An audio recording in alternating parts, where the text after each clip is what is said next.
جو سحری اور افطار، یہودی جو تھے نا وہ سحری نہیں کرتے تھے، سحری کا نام و نشان نہیں تھا، روزہ رکھتے سحری نہیں کرتے۔ تو نبی پاک صلی اللہ تعالیٰ علیہ وسلم نے فرمایا ہمارے اور یہودیوں کے درمیان فرق ہی سحری کا ہے، اور نبی پاک صلی اللہ تعالیٰ علیہ وآلہ وسلم نے فرمایا سحری کھایا کرو، سحری کھانے میں برکت ہے۔ اور اگلی بات سننی ہے آپ نے تو خوش ہو جانا ہے، سحری کو معمولی نہ سمجھے، سحری کرنا عبادت ہے۔ ہاں آپ مت سمجھیں کہ میں روٹی کھا رہا ہوں، یہ تو میرے سامنے دہی رکھا ہوا ہے، یہ تو سالن رکھا ہوا ہے، یہ تو اچار رکھا ہے، تو چپاتیاں رکھی ہیں۔ سحری کھانا عبادت ہے۔ آپ صبح اٹھے، آپ کی تو روٹین ہی اور تھی، تو 7 بجے کھاتے تھے، 9 بجے کھاتے تھے۔ یہ جو آپ صبح کھا رہے ہیں اٹھ کے سحری میں، اپنی مرضی سے تھوڑی کھا رہے ہیں، یہ تو کسی کے کہنے سے کھا رہے ہیں، یہ تو کسی کے بٹھائے بیٹھے ہیں۔ یہ جو سحری کا لنگر ہے یہ رب رسول کی رحمت کے ساتھ عطا ہوتا ہے، یہ کرم ہے، یہ اللہ رسول کے بٹھائے بیٹھے۔ کیا میرے رسول پاک صلی اللہ تعالیٰ علیہ وآلہ وسلم نے بات کھولی ہے، ترغیب و ترہیب میں حدیث ہے، اللہ کرے یہ کبھی چسکا لگ جائے، یہ والا مزہ آ جائے، تو پھر تو گھر میں دسترخوان نہیں بچھا ہوا ہوگا، پھر تو رنگ ہی کوئی اور ہوگا۔ حضور فرماتے اللہ تعالیٰ اور اس کے فرشتے سحری کھانے والوں پر رحمتوں کا نزول فرماتے ہیں۔ کھائی روٹی جا رہی ہے، پکا ہوا کھانا ہے، لیکن حضور فرماتے ہیں رب بھی رحمتیں فرما رہا ہے، اور اللہ کے حکم سے فرشتے بھی رحمتوں کا نزول کر رہے ہیں سحری کھانے والوں پر۔ تو خوب توجہ سے، ذوق سے، شوق سے۔ اور پھر جو افطار کا معاملہ ہے، حضور فرماتے ہیں جب روزہ کھولنے والا روزہ کھولتا ہے تو جو دعا مانگتا ہے رب قبول فرما لیتا ہے۔ یعنی افطار کا وقت ایسا ٹائم ہے جو دعاؤں کی قبولیت کا وقت ہے۔ افطار کرنا بھی ہے، کرانا بھی ہے۔ مہنگائی ذرا عروج پہ چلی گئی ہے، میں بار بار کہتا ہوں، مجھ سے نا لوگ دعا کے لیے مجھے کہتے کہتے اپنے کئی دکھ بتا دیتے ہیں۔ تھوڑا سا نا افطاریاں مہربانی فرمائیے گا سیاسی نہ کیجیے گا۔ وہ جن سے مال لیتے ہیں، وہ جن کو مال دیتے ہیں، وہ جن سے ووٹ لینے ہیں، وہ جنہوں نے ووٹ لینے ہیں، اس بنیاد پر سحر افطار کے بندوبست نہ کریں رضا الہی کے لیے۔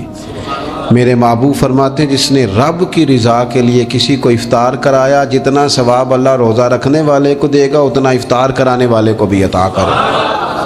اور ایک حدیث تو آپ پڑھیں گے تو جھوم جائیں گے، سنیں گے تو خوش ہو جائیں گے، المعجم الکبیر میں موجود ہے۔ نبی پاک علیہ السلام فرماتے ہیں جس نے حلال کھانے اور حلال پانی سے کسی کا روزہ افطار کرایا نا، ذرا دیکھنا غریبوں کے گھروں کو جھانکنا، ذرا اپنے عزیزوں میں ایک نظر دوڑا لینا، ذرا رمضان کی نیت کر کے رمضان سے پہلے ہی غرباء تک راشن پہنچا دینا، ان کی فکر دور ہو جائے، وہ پہلی شام ہی اپنے بچوں کے ساتھ آسودہ حال ہو کے بیٹھیں۔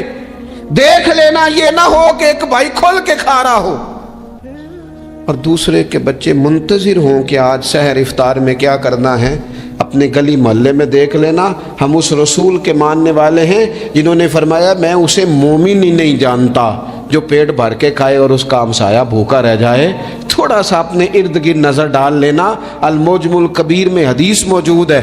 اللہ کے پیارے رسول صلی اللہ تعالیٰ علیہ وسلم نے فرمایا جس نے حلال پانی سے، حلال روٹی سے کسی کا روزہ افطار کرایا تو فرمایا فرشتے اس بندے کے لیے رمضان کے دنوں میں، رمضان کی گھڑیوں میں دعا کرتے ہیں، اور جناب جبریل امین اس کے لیے شب قدر کی رات دعا کرتے ہیں۔ حضرت جبریل شب قدر میں دعا کریں گے، خاص رات، یا اللہ اس بندے پر فضل فرما، اس نے تو غریب آدمی کو افطار کرا۔ یہ ایک عبادت ہے، اس عبادت کا خیال کریں۔ پھر اعتکاف آئے گا، رمضان کے آخری 10 دنوں کا اعتکاف۔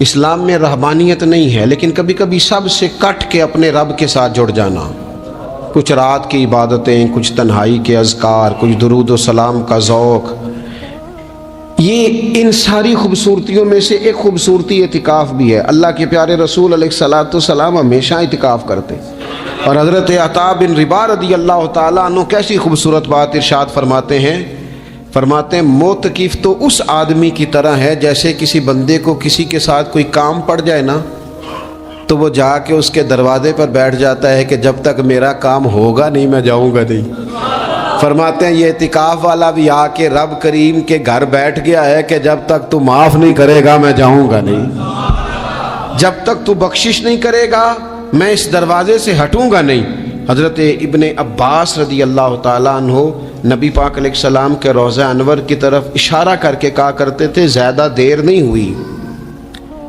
اشارہ کر کے کہتے تھے زیادہ دیر نہیں ہوئی، اس روضہ مبارک میں آرام فرما۔ رسول رحمت علیہ السلام سے میں نے اپنے کانوں سے سنا ہے، اور جب یہ بات ارشاد فرماتے تھے تو روتے بھی تھے۔ فرماتے ہیں میں نے خود نبی پاک علیہ السلام سے سنا ہے کہ جو شخص اللہ تعالیٰ کی رضا کے لیے ایک دن کا بھی اعتکاف کرے گا نا، اللہ تبارک و تعالیٰ اس کے اور جہنم کے درمیان 3 خندقوں کی آڑ بنا دے گا، اور فرمایا ان کی مسافت زمین و آسمان سے بھی زیادہ ہوگی۔ یہ 3 خندقیں اتنی بڑی جن کی چوڑائی زمین آسمان سے بھی زیادہ ہوگی، ایک دن اعتکاف کر لے تو اللہ اس بندے کو دوزخ سے اتنا دور فرما دے گا۔ تو بہت سارے لوگ ہیں جن کو بڑا ٹائم ملتا ہے چھٹیاں گزارنے کے لیے، کبھی کسی سیاحتی مقام پر، کبھی کسی سیاحتی مقام پر، خرچہ بھی مل جاتا ہے، کام بھی ہو جاتا ہے، سارے سلسلے بن جاتے ہیں، بڑی بڑی جگہوں پہ لوگ جا کے ٹائم گزارتے ہیں۔ تو ایسا نہ ہو کہ 10 دن اللہ کے گھر میں بھی گزارے جائیں۔ علماء نے لکھا ہے کہ کوشش تو کریں ہر سال اعتکاف ہو، نہ ہو سکے تو چلو چند سالوں کے بعد ہو جائے، اور فرماتے ہیں کہ زندگی میں ایک دفعہ تو اس سنت کو ضرور ادا کرنا چاہیے۔ کوئی بندہ ایسا نہ ہو جو محروم رہ جائے، زندگی میں ایک بار صحیح پر اعتکاف کے ساتھ اپنے آپ کو وابستہ ضرور کرے۔ رمضان المبارک کے اندر آخری عشرہ شب قدر کی تلاش کا عشرہ ہے۔ اللہ کے پیارے رسول صلی اللہ تعالیٰ علیہ وسلم ان 10 دنوں میں خود بھی عبادت کرتے تھے اور گھر والوں کو بھی جگایا کرتے تھے، اور اپنے اہل خانہ کو تاکید فرماتے تھے کہ اٹھو اٹھو، آگے بڑھو، یہ آرام کرنے کے دن نہیں ہیں۔ ہمارے ہاں یہ ہوتا ہے کہ وہ جو آخری 10 دن زیادہ عبادت کے تھے، شب قدر کی تلاش کے تھے، وہ آخری 10 دن سارے بازار میں گزر جاتے ہیں، کپڑے سلوائے جا رہے ہیں، کپڑے خریدے جا رہے ہیں، جوتے خریدے جا رہے ہیں، واپس کیے جا رہے ہیں، دوبارہ لیے جا رہے ہیں، سفر ہو رہا ہے، آنا جانا ہو رہا ہے، عیدیاں بٹ رہی ہیں۔ تو یہ سارے کام جو آخری عشرے میں کرنے ہیں، جو زیادہ عبادت کے دن تھے، وہ سارے کام تو رمضان سے بھی پہلے کر لینے چاہیے۔ کپڑے رمضان سے پہلے خریدے جائیں، پہلے سلوا لیے جائیں، جوتے پہلے لے لیے جائیں، ضرورت کے کام پہلے کر لیے جائیں، جہاں آپ کو جو بانٹنا ہے وہ رمضان سے پہلے کریں۔ وہ مفت کی اپنے دل کو مطمئن کرنا کہ اب میرے پاس یہ بڑے میں خیر کا کام کرنے نکلا ہوا ہوں، میں عیدی بانٹنے جا رہا ہوں، یہ پہلے بانٹنے تھے۔ یہ عجیب بات ہے کہ جو زیادہ وقت مسجد میں گزارنے کا ٹائم تھا وہ سارا ہم نے ضائع کر دیا، وہ ادھر ادھر بازاروں کی نظر ہو گیا، میل ملاپ کی نظر ہو گیا۔ تو اگر چیزوں کو مرتب کیا جائے، میں تو دوستوں سے کہا کرتا ہوں زکوٰۃ کا حساب، صدقات کا حساب، صدقات فطر کا حساب، جتنے بھی روٹین کے کام ہیں اس کو کوشش کریں رمضان شریف سے پہلے آپ ترتیب دیں، آپ ان چیزوں کو پہلے سے مرتب کریں تاکہ وہ بہترین ہو جائیں۔ ہم تو اس دین کے ماننے والے ہیں جہاں نیت کرو تو اجر شروع ہو جاتا ہے۔ آپ رمضان کی نیت سے جو آج خرچ کریں گے اس کو اللہ تعالیٰ رمضان کے ثواب کے برابر ہی اجر عطا فرمائے گا۔ لیکن وہ ہم نا کچھ لوگ بڑا ایک صاحب مجھ سے کہنے لگے جی میں نے سنا ہے صدقہ فطر آخری عشرے میں ہی دینا چاہیے۔ میں نے کہا آپ کا پروگرام تب دینے کا، اس لیے آپ نے یہ گاڑا کر کے سن لیا، ذرا اس کو آپ نے زیادہ غور سے سن لیا ہے۔ آپ جب ضرورت محسوس کریں، جب آپ سمجھیں کہ کسی کو ضرورت ہے، ضرورت کے وقت کوئی چیز کام نہ آئی تو پھر کب جا کے کام آئے۔ تو میری آپ سے یہ اپیل رہے گی کہ پہلے سے چیزوں کو مرتب کریں، معاملات کو پہلے سے طے کریں۔ وہ لوگ بڑے اچھے ہوتے ہیں جو وقت پر منصوبہ بندی کرتے ہیں، جو چیزوں کو ٹائم پہ مرتب کرتے ہیں۔ وہ ٹائم جو ہمارا بالکل اللہ کی بارگاہ میں حاضری کا ہے، عبادات کا ہے، اگر وہ سارا گاڑیوں کی نظر ہو جائے گا، اسفار کی نظر ہو جائے گا تو ہم نے حاصل کیا کیا۔ ایک بات آخر میں بڑے درد کے ساتھ آپ کی خدمت میں عرض کرنی ہے، ہر سال کہتا ہوں، اس سال بھی کہوں گا، ذاتی اخراجات کو کچھ کم کیا جائے۔ ذاتی اخراجات نہ کچھ لوگوں کے بہت زیادہ ہیں، ان کے اپنے لباس کے، کپڑوں کے، اور وہ اخراج. میں نے پچھلے جمعے بھی کہا تھا اسلام ذبائش کی اجازت دیتا ہے، نمائش کی اجازت نہیں دیتا. نمائش والے کام اگر تھوڑے چھوڑ دیے جائیں کچھ بھی نہیں ہوتا. میں تو شاید اگر میں سینکڑوں کہہ دوں تو غلط نہیں ہوگا، لیکن بیسیوں تو لوگ ایسے ضرور ہوں گے کہ جو عید ساری سو کے گزارتے ہیں، سارا دن سوئے رہتے ہیں. پتہ نہیں وہ اتنے مہنگے مہنگے کپڑے کس لیے خریدتے ہیں. عید کی نماز بڑی سوگ ہے. اور بھئی آپ کا فون بند تھا جی، میں سو رہا تھا جی. تو بھئی وہ جو آپ نے 1.5 مہینہ درزی کے پاس آنا جانا لگایا وہ کس مقصد کا؟ رات کوئی پہننا تو کوئی پرانا جوڑا پہن لیتے. ایسی مصیبت کیا بنی ہوئی تھی؟ اتنے مہنگے کپڑے خریدے، اتنا مہنگا جوتا لیا اور دن سارا سو کے گزار دیا. ذاتی اخراجات کم کریں. پتہ کیا ہے، فرق بہت بڑھتا جا رہا ہے، بہت بڑھتا جا رہا ہے. یعنی ایک جگہ پہ چیزیں پڑی ہیں، خراب ہو گئی ہیں، کھانے کا ٹائم نہیں، پہننے کا ٹائم نہیں، اور ایک جگہ وہ ہے کہ جہاں لوگ دوائی کو ترس رہے ہیں. گندم امیر شہر کی ہوتی رہی خراب، اور بچی کسی غریب کی فاقوں سے مر گئی. اور کسی نے کہا تھا کہ غریب شہر تو فاقوں سے مر گیا، لیکن امیر شہر نے ہیرے سے خودکشی کر لی. اللہ معاف فرمائے. تو بہت ساری جگہوں پہ لوازمات زیادہ ہیں، اخراجات زیادہ ہیں، تکلفات زیادہ ہیں. اس رمضان میں مہنگائی کا جو زور ہے، حالات کی جو سنگینی ہے، اور تھوڑا پیچھے جائیں تو غریب علاقوں میں جس قسم پرسی کے ساتھ لوگ اپنا وقت بتا رہے ہیں، اگر صرف امیر لوگ اپنے کچھ ذاتی اخراجات کو کنٹرول کرنے میں کامیاب ہو جائیں تو بڑے سارے لوگ ایسے ہیں جن کے لیے وہ خوشیاں بانٹنے کا ذریعہ بنیں گے، اسباب. اور ویسے بھی زندگی سادہ کریں، آسان ہو جائے گی. رسول پاک صلی اللہ تعالی علیہ وآلہ وسلم نے پتہ روزے دار کی فضیلت کیا بیان فرمائی؟ اللہ کے محبوب صلی اللہ تعالی علیہ وسلم فرماتے ہیں کہ رب فرماتا ہے ابن آدم کا ہر عمل اس کے لیے ہے، روزہ میرے لیے. اور فرمایا میں خود جزا دوں گا روزے کی، میں خود جزا دوں گا روزے کی. اور حضور فرماتے ہیں روزہ ڈھال ہے. جو شخص روزہ دار ہو وہ بےہودگی سے، فحش گوئی سے اجتناب کرے. اور اللہ کے محبوب صلی اللہ تعالی علیہ وسلم فرماتے ہیں اگر کوئی شخص اسے گالی دے، اگر کوئی شخص اس سے جھگڑا کرنا چاہے تو پتہ کیا جواب دے؟ اسے کہے بھئی میں روزے دار ہوں، میرے منصب کا تقاضا نہیں کہ میں تیرے ساتھ الجھوں. اور رسول پاک صلی اللہ علیہ وسلم فرمانے لگے اوہو اتنی بڑی بات. حضور فرمانے لگے، یہ صحیح مسلم کے لفظ ہیں، کریم محبوب فرمانے لگے مجھے اس رب کی عزت کی قسم جس کے قبضے میں محمد عربی صلی اللہ علیہ وسلم کی جان ہے.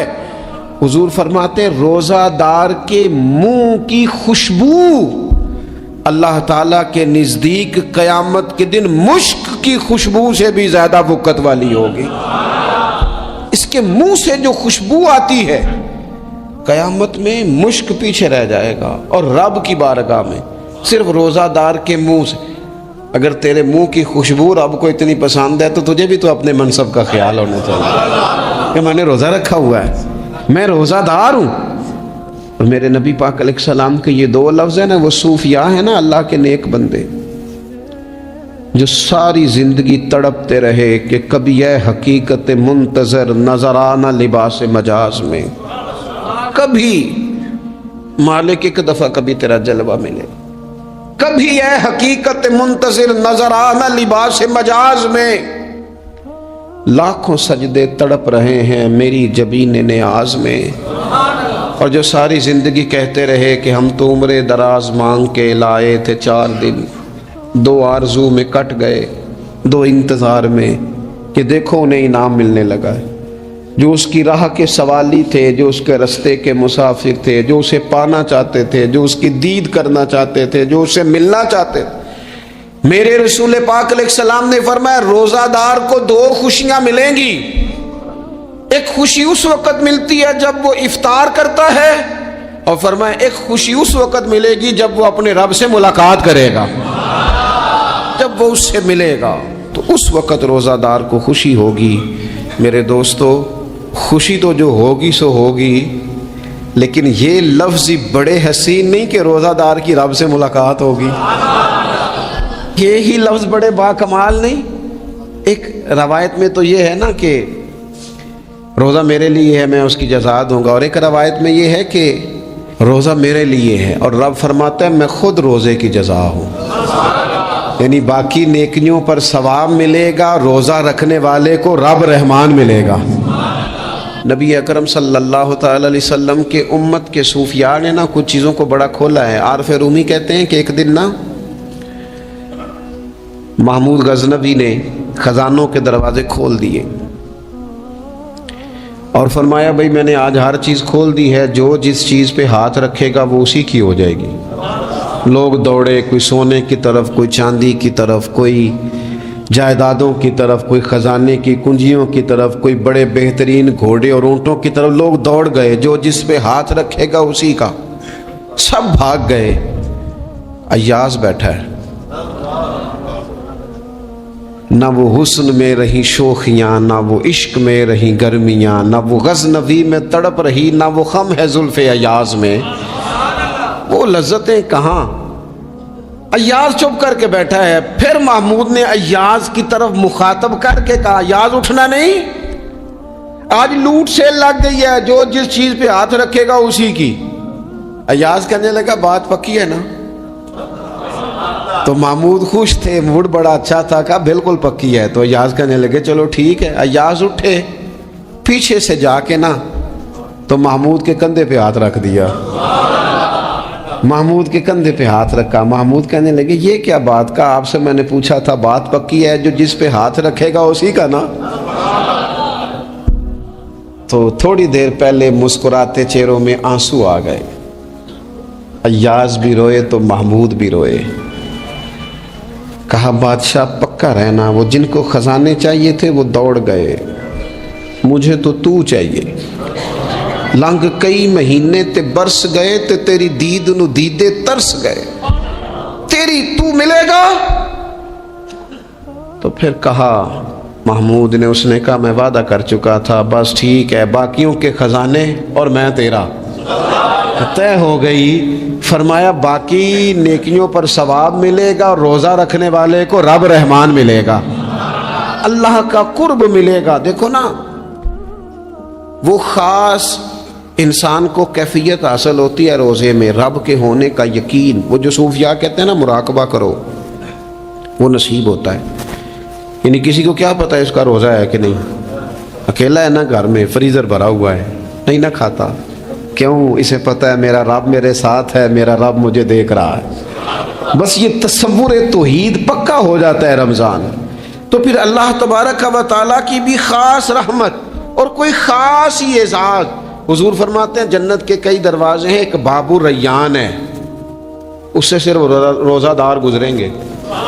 آواز ہوگا روزے والے آ جاؤ، وہ آ جائیں گے، فرمایا اس خاص دروازے سے گزرو، جب گزر جائیں گے تو فرمایا بند کر دو بھائی، اور کوئی نہیں گزرے گا یہاں سے، دروازہ ہی مخصوص ہے، ان کا اعزاز ہی ذرا زیادہ ہے۔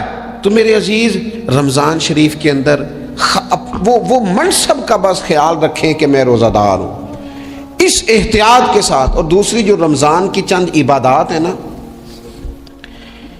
سب سے پہلی تو میں عرض کروں گا تراویح کے حوالے سے یہ بات یاد رکھ لیں کہ نبی پاک علیہ الصلوۃ والسلام نے فرمایا جس نے ایمان اور احتساب کی نیت کے ساتھ رمضان میں قیام کیا، اللہ اس کے پچھلے سارے گناہوں کو معاف فرما دے گا۔ اور ایک مقام پر نبی پاک صلی اللہ تعالیٰ علیہ وسلم نے بیان کیا، یہ مشکات میں موجود ہے، حضور فرماتے ہیں رمضان اور قرآن دونوں قیامت کے دن بندے کی شفاعت کریں گے۔ رمضان کہے گا یا اللہ میں نے اسے دن بھر کھانا کھانے سے باز رکھا اور تیری بارگاہ کے حکم کے مطابق اس نے اپنے آپ کو ان چیزوں سے بچا کے رکھا۔ اور قرآن کہے گا مالک رات میں نے اسے نیند سے روکے رکھا۔ کیا مطلب؟ اس نے کھڑے ہو کے عبادت کی، اگرچہ اس سے مراد شارحین حدیث نے تراویح بھی لیا ہے، تہجد کی نماز بھی لیا ہے، صلاۃ اللیل بھی لی ہے، لیکن میرے عزیز یہ خاص ربط ہے قرآن مجید کے ساتھ تراویح کا۔ مسنون ہے رمضان کی راتوں میں قرآن مجید اور تراویح کا پڑھنا۔ اگر تھوڑی سی نا طبیعت میں صرف تبدیلی پیدا کی جائے، میں نے دیکھا ہے کہ جو لوگ کہتے ہیں نا میرا وقت بڑا قیمتی ہے، بڑی ساری جگہوں پہ آپ کو بیٹھنا پڑتا ہے، بیٹھیں آپ 2 گھنٹے بیٹھیں، 3 گھنٹے بیٹھیں۔ میں نے دیکھا ہے لوگ جاتے ہیں کسی دفتر میں تو رات کو ہی چلے جاتے ہیں اس علاقے میں، کھڑے ہیں، پاسپورٹ کے دفتر کھڑے ہیں، شناختی کارڈ کے دفتر کھڑے ہیں، امیگریشن کی لائنوں میں کھڑے ہیں۔ کچھ ذہن تو بنائیں کہ میں نے رات کھڑے رہنا ہے اور اپنے رب کی عبادت کرنی ہے۔ تراویح کو ذرا ذوق سے آپ اگر تھوڑا ارادہ کر لیں گے نا، یعنی کوئی ایسا مشکل کام نہیں، میری تو رائے یہ ہے کہ پہلے 3-4 دن ذرا جم کے ذہن بنائیں اور تھوڑا سا نا روٹین کو بدلنے کی کوشش نہ کریں۔ جس امام صاحب کے پیچھے تراویح شروع کریں، کوشش کریں ساری وہیں پڑھیں۔ روٹین بدلنے سے بھی سستی آتی ہے، ایک دن یہاں گئے 2 دن وہاں گئے، تو یہ روٹین بدلنے سے بھی بعض اوقات سستی آتی ہے۔ کوشش کریں ایک جگہ پہ قرآن شریف سننا شروع کریں اور پھر پورا قرآن مجید وہیں پہ سنیں اور تھوڑا ذہن بنائیں۔ میں نے دیکھا ہے ہمارے استاد صاحب اس طرح کیا کرتے تھے کہ بہت تھوڑا کھانا افطاری کے وقت، تھوڑا، اور ان سے کہا جاتا آپ بزرگ آدمی ہیں، اتنا کم کھانا کیسے نظام چلے گا؟ تو فرماتے تھے میں 1 چپاتی اور آدھی چپاتی کھا لوں گا لیکن تراویح کے بعد۔ اب اگر زیادہ کھانا کھاؤں گا تو طبیعت میں سستی آئے گی، میرے لیے کھڑا ہونا مشکل ہو جائے۔ سادہ سا کھانے کے ساتھ افطاری کی جائے گی، اور تراویح کے لیے اپنے آپ کو ذہنی کہاں ٹائم ملتا ہے سارا سال قرآن پڑھنے سننے کا، یہ تو اللہ نے موقع عطا فرمایا ہے۔ تو تھوڑا سا اگر دلچسپی پیدا کی جائے، بڑا بڑا سونا قرآن مجید پڑھا جاتا ہے مساجد میں، بچے بڑی بڑی خوبصورتی سے، تو اللہ کا شکر ہے جگہ جگہ پہ۔ اور مساجد کے علاوہ بھی میں نے دیکھا ہے ہم سے لوگ مطالبہ کرتے ہیں کہ ہماری فیکٹری میں رات کو بھی کام ہوتا ہے، اتنے سارے ورکر ہیں تو بچہ کوئی مل جائے قرآن شریف سنائے، فلانی جگہ بھی اتنے لوگ ہیں تو اگر موقع مل جائے، تو اگر تھوڑا ذہن بنایا جائے، شوق پیدا کیا جائے تو اللہ تعالیٰ فضل فرماتا ہے، انسان کو طاقت ملتی ہے کھڑے رہنے کی۔ ایک تو تراویح، روزہ، تراویح، اور تیسری نبی اکرم نور مجسم شفیع معظم صلی اللہ تعالیٰ علیہ وسلم کی امت کو اللہ تعالیٰ نے بہت ساری ایسی چیزیں اپنی رحمت سے دی ہیں کہ جن میں عمل تھوڑا ہے اجر زیادہ ہے۔ اس کا نتیجہ یہ نکلتا ہے کہ انسان تھوڑے وقت میں، تھوڑے ٹائم میں، تھوڑی مصروفیت میں اپنے رب کریم کے بارگاہ سے زیادہ اجر کا مستحق ہو جاتا ہے۔ انہی مقدس، معتبر، معنی خیز ایام میں ایک بڑی فضیلت، زیادہ عظمت والا مہینہ ماہ رمضان المبارک ہے۔ قرآن مجید نے صراحت کے ساتھ اس ماہ مقدس کا نام لیا ہے۔ کیا معنی ہے؟ یہ وہ مقدس مہینہ ہے جس کا میرے رب کریم نے نام لیا ہے، اللہ نے نام لیا ہے۔ شہر رمضان الذی انزل فیہ القرآن، فرمایا رمضان کا وہ مقدس مہینہ ہے جس میں اللہ نے قرآن نازل فرمایا ہے۔ اس ماہ نور، ماہ سرور کا نام نامی اللہ تعالیٰ نے قرآن مجید کے اندر ذکر فرمایا۔ حضرت سلمان فارسی رضی اللہ تعالیٰ عنہ ارشاد فرماتے ہیں کہ شعبان المعظم کا آخری دن تھا، اگلے دن رمضان شروع ہونے والا تھا کہ رسول پاک علیہ السلام نے ہمیں رمضان کی فضیلت پر خطبہ ارشاد فرمایا۔ آپ اس بات کو غور سے سمجھیے کہ ایسا مہمان جس کے آنے سے پہلے اس کی فضیلت بیان کی جا رہی ہے، اور فضیلت کون بیان کر رہا ہے؟ امام الانبیاء صلی اللہ تعالیٰ علیہ وسلم۔ یہ صرف ہمارے دلوں کے اندر، امت کے دلوں کے اندر اس ماہ مقدس کی فضیلت کو اور اس کی عظمت کو بٹھانے کے لیے کہ پوری طرح تم اپنے ذہن میں اور اپنے دل میں ایک بات بٹھاؤ کہ ایک عظمتوں والا مہینہ تم پر سایہ فگن ہونے والا ہے، عظمتوں والا۔ حضور نے ایک دن قبل اس کی فضیلت بیان۔ ہمارے ہاں یہ ہوتا ہے کہ ہم کسی چیز کی اہمیت کو لیتے ہیں لیکن سمجھتے ہیں کہ یہ کوئی روٹین ورک ہے، یعنی نارملی ہر سال رمضان شریف آتا ہے، اپنے وقت کے حساب سے چاند بدلتا ہے اور اپنے وقت پر رمضان شریف آ جاتا ہے۔ ہم سمجھتے ہیں کہ مطلب روٹین کا ایک معاملہ ہے، ایک روٹین کی چیز ہے۔ لیکن اگر آپ اس کو اس نظر سے دیکھیں گے نا کہ اس مہینے کے آنے سے پہلے یعنی ابھی ایک دن بعد آنا ہے رمضان کو، اور آنے سے پہلے حضرت سلمان فارسی فرماتے ہیں کہ نبی پاک نے ہمیں باقاعدہ بلا کے خطبہ دے کے رمضان کی عظمت ہمارے دلوں میں بٹھائی، یعنی فکری طور پر اور ذہنی طور پر امت کو تیار کیا۔ فرمایا تم پر ایک ایسا مہینہ سایہ فگن ہونے والا ہے جو مبارک ہے تمہارے لیے، باعث برکت ہے تمہارے لیے۔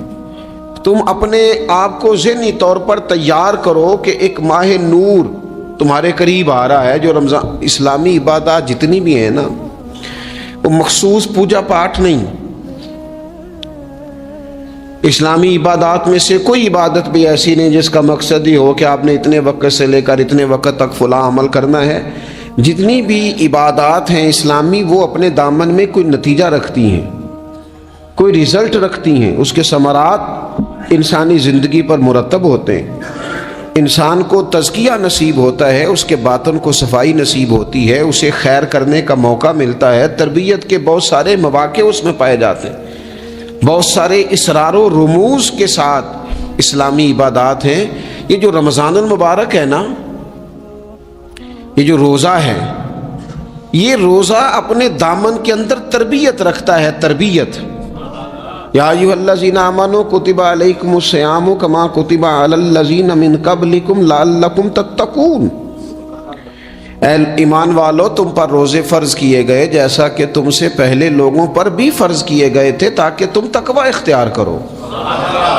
روزہ تمہیں پرہیزگار بنائے گا، تمہارے اندر سے جو نفسانی چیزیں ہوں گی انہیں نکالے گا، اور اللہ تبارک و تعالیٰ کی طرف تمہارے دل کا رجحان ہوگا، تمہاری روح کا رجحان ہوگا، تمہیں تزکیہ دے گا۔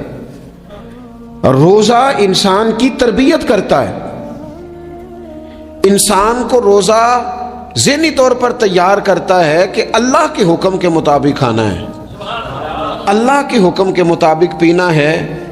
سب سے بڑا مسئلہ اس دور کا رزق کے حلال کا حصول ہے اور حرام سے اجتناب ہے۔ تو روزہ ہمیں یہ سبق پڑھاتا ہے کہ ہم وہی کھائیں گے اور اسی وقت کھائیں گے جو کھانے کا ہمیں ہمارے رب نے حکم ارشاد فرمایا ہے، اور جس سے اللہ رسول منع کر دیں گے جتنی مرضی چمک دمک اپنے دامن میں رکھے، جتنی مرضی، لیکن ہم وہی لیں گے جو ہمارے لیے جائز ہے۔ آپ غور فرمائیے، روزہ لعلکم تتقون، روزہ تمہیں پرہیزگار کرتا ہے۔ بہت سارے لوگ ایک بات کرتے ہیں کہ عادتیں نہیں بدلی جاتی، یار کوشش کرتا ہوں لیکن میری عادت نہیں تبدیل ہوتی۔ میں آپ کو ایک رائے دینے لگا ہوں، مشورہ دینے لگا ہوں، میں آپ سے یہ عرض کرنے لگا ہوں کہ موقع آیا ہے رمضان شریف کا۔ رمضان میں نا بندہ روٹین میں اپنی عادتیں بدلتا ہے۔ کسی کو سویرے 7 بجے کھانے کی عادت ہے، کسی کو 9 بجے کھانے کی عادت ہے، کوئی صبح ناشتہ نہیں کرتا، دوپہر میں ہی کھاتا ہے۔ لیکن رمضان آیا تو عادت بدل گئی، 7 بجے والا بھی نہیں کھا رہا، 9 بجے والا بھی نہیں کھا رہا، دوپہر والا بھی نہیں کھا رہا، سارے سحری میں کھا رہے ہیں۔ عادت بدل گئی، بالکل طبیعت بدل گئی، روٹین چینج ہو گئی۔ کوئی اٹھ رہا تھا صبح فجر میں، اللہ کی توفیق سے اللہ تعالیٰ معاف فرمائے تو کچھ ایسے بھی تھے جو 9-10 بجے اٹھ رہے تھے، کچھ الحمدللہ فجر پڑھ کے چلو کسی وجہ سے پھر سو گئے، 10-11 بجے اٹھ رہے تھے، روٹین بدلی ہوئی تھی۔ رمضان آیا تو بدل گئی، سارے سحری میں اٹھ رہے ہیں، تہجد کے وقت سب کی آنکھ کھل رہی ہے، بالکل روٹین بدل گئی، حالات بدل گئے، معاملات تبدیل ہو گئے، اوقات تبدیل ہو گئے، دفاتر کے ٹائم تبدیل ہوئے، اسکولوں کے نظام تبدیل ہوئے، مدارس کے اوقات تبدیل ہوئے، ہر چیز کے اندر تبدیلی آئی۔ معنی کیا ہے کہ اللہ نے تمہیں موقع دیا ہے کہ عادتیں بدلی جا سکتی ہیں، اپنے آپ کو تبدیل کیا جا سکتا ہے، لائف سٹائل کو چینج کیا جا سکتا ہے۔ یہ موقع آیا ہے، ایک مہینہ ہے پورا، 2-3 دن 4 دن آپ کی روٹین بگڑ جائے نا سونے کی، یعنی روٹین سے ہٹ کے آپ سونا جاگنا شروع کر دیں تو پھر وہی روٹین بن جاتی ہے، پھر اسی ترتیب سے انسان سارے کام کرتا ہے۔ تو رمضان میں روٹین چینج ہوگی، سارے تہجد میں اور سحری میں اٹھیں گے، تو اللہ کرے نا یہ روٹین قائم رہے۔ رمضان میں تو اٹھتے تھے سحری کرنے کے لیے، تو اللہ کرے روٹین بن جائے اور سارا سال اٹھیں تہجد کی نماز ادا کرنے کے لیے، اللہ کرے روٹین بن جائے، چیزیں تبدیل ہو جائیں۔ وہ لوگ جن کو ڈاکٹر کہہ رہے تھے کہ دوائی بھی کھانی ہے اور پرہیز بھی کرنا ہے، تو وہ کہہ رہے تھے جی دوائی کھانا تو آسان ہے، پرہیز کرنا مشکل ہے، تو بدلنے لگی ہے نا روٹین، آ گیا نا رمضان، پرہیز کا ٹائم شروع ہو گیا، لہذا بہترین فائدہ یہ ہوگا کہ رمضان میں پرہیز ہوگی، ڈائٹ پلان بالکل بنایا جا سکتا ہے، اس میں چیزوں کو بالکل مرتب کیا جا سکتا ہے۔ تو رمضان شریف کے آنے سے پہلے ذہنی طور پر اپنی عادات کی تبدیلی کا پروگرام بنائیں، عادتیں بدل جایا کرتی ہیں۔ رسول کریم دنیا میں آئے وَيُزَكِّيكُمْ، حضور تزکیہ کرنے تو آئے ہیں، عادتیں بدلنے تو تشریف لائے ہیں۔ نبی پاک نے صفائی ستھرائی کر دی، ساری ناپاک چیزوں کو نکال دیا۔ تو روٹین دیکھیں کہ رمضان میں تقوی کے حصول کے لیے اپنی عادات کو تبدیل کرنا ہے، اور اس کے لیے ذہنی طور پر اپنے آپ کو تیار کریں۔ وہ جو کہتے ہیں بچے سویرے نہیں اٹھتے، وہ روٹین بنا لیں، یہ موقع آیا ہے، ابھی سے ارادہ کر لیں کہ جناب ہم نے اس ترتیب سے اپنے گھر کو، ماحول کو، بچوں کو اس ترتیب سے ہم نے مرتب کرنا ہے چیزوں کو۔ یہ آپ ارادہ کریں، اللہ تعالیٰ مدد فرمائے گا۔ رمضان المبارک کی جو خاص فضیلت ہے، اس خاص فضیلت کو رمضان آنے سے پہلے ذہن میں بٹھا لیں، اور رمضان المبارک پورے کا پورا اس ذوق سے گزاریں کہ ذہن میں بات موجود ہو، ذہن میں کہ دراصل رمضان کیا ہے۔ اللہ کے پیارے رسول صلی اللہ تعالی علیہ وسلم نے فرمایا، اے لوگو تم پر ایک عظیم المرتبت مہینہ سایہ فکن ہو رہا ہے۔ حضور فرماتے ہیں شہر مبارک، فرمایا یہ بڑا برکت والا مہینہ ہے، یہ برکتیں لے کے آیا ہے، یہ رحمتیں لے کے آیا ہے، یہ اپنے ساتھ عنایات لے کے آیا۔ اور نبی اکرم صلی اللہ تعالی علیہ وآلہ وسلم نے فرمایا جو بندہ بھی قرب الہی کی نیت سے رمضان میں نیکی کا طلبگار ہوگا، فرمایا وہ اگر نفل نیکی کرے گا نا تو اللہ تعالیٰ اسے فرض کے برابر ثواب عطا فرمائے گا۔ اور حضور علیہ الصلوۃ والسلام فرماتے ہیں جو اس مہینے میں ایک فرض ادا کرے گا اللہ 70 فرضوں کے برابر اجر عطا کرے گا۔ اپنے ذہن میں ایک بات بٹھائی جائے، ذہن میں یہ بات بٹھائی جائے کہ یہ نا برکت والا مہینہ ہے، اس میں میرا ثواب بڑا ضربوں کے ساتھ آگے بڑھے گا۔ ایک ذہن بنایا جائے اور پھر ثواب اکٹھا کرنا شروع کر دیا جائے، پھر وہ ترتیب بنا لی جائے، کاروباری نہیں، روحانی ترتیب، کاروباری نہیں، یعنی نئے سے نئے سٹال نہ تیار کیے جائیں، مہنگائی کیسے کرنی ہے اور کس طرح کر کے کن چیزوں کی آج کل مانگ ہوگی، کس ترتیب سے سودا پہلے ہی خریدنا ہے، مہنگا کیسے کرنا ہے، اللہ معاف کرے مصنوعی قلت کیسے پیدا کرنی ہے، کمائی کیسے کرنی ہے۔ رمضان کے اندر جناب لوگ ساری ترتیب لگا کے، ساری، میرے ایک دوست ہیں میڈیکل کے شعبے سے وابستہ ہیں، تو مجھے کہنے لگے کہ ڈاکٹر بھی اپنی روٹین بدلتے ہیں اور معدے والی ساری دوائیاں بھی اکٹھی کر لیتے ہیں چونکہ رمضان آنے والا ہے، یہ زیادہ لوگ استعمال کریں گے۔ تو وہ ماحول نہ پیدا کریں کہ ہر چیز دنیا داری ہو جائے، ہر چیز دنیا داری نہیں، ہر چیز کو ایک نیا روپ دے دیا جائے اور نیا سے نیا مال کمانے کا سلیقہ بنایا جائے۔ میں اکثر کہا کرتا ہوں کہ رمضان تو اس لیے تھا نا کہ اس میں کم کھانا ہے، تھوڑا کھانا ہے، لیکن اگر بندہ کہے کہ میں نے صبح کا چونکہ کھایا نہیں لہذا اب شام کو اتنا کھانا ہے کہ ہفتے سے پہلے ڈاکٹر کے پاس بھی جانا ہے، میں نے وہ سارا پوری کرنی ہے روٹین، تو پھر وہ مقصد کو نہیں نہ سمجھا، پھر اس نے اس خوبصورتی کو نہیں پایا جو خوبصورتی اس کو دین دینا چاہتا تھا۔ ایک تو رمضان کی فضیلت کو سمجھنا ہے، اور پھر جب ہم روزہ دار ہیں، ہم نے روزہ رکھا ہوا ہے، تو نبی پاک علیہ السلام نے خود اس مفہوم کو کھول کے بیان کیا، فرمایا جس بندے نے جھوٹ نہیں چھوڑا، گناہ نہیں چھوڑا، گویا غیبت نہیں چھوڑی، بدی نہیں چھوڑی، تو اللہ کے محبوب علیہ الصلوۃ والسلام فرماتے ہیں پھر اللہ تعالیٰ کو اس کے بھوکا پیاسا رہنے کی تو کوئی ضرورت نہیں، کیونکہ لعلکم تتقون، تقوی اختیار کرنا تو روزے کا مقصد تھا۔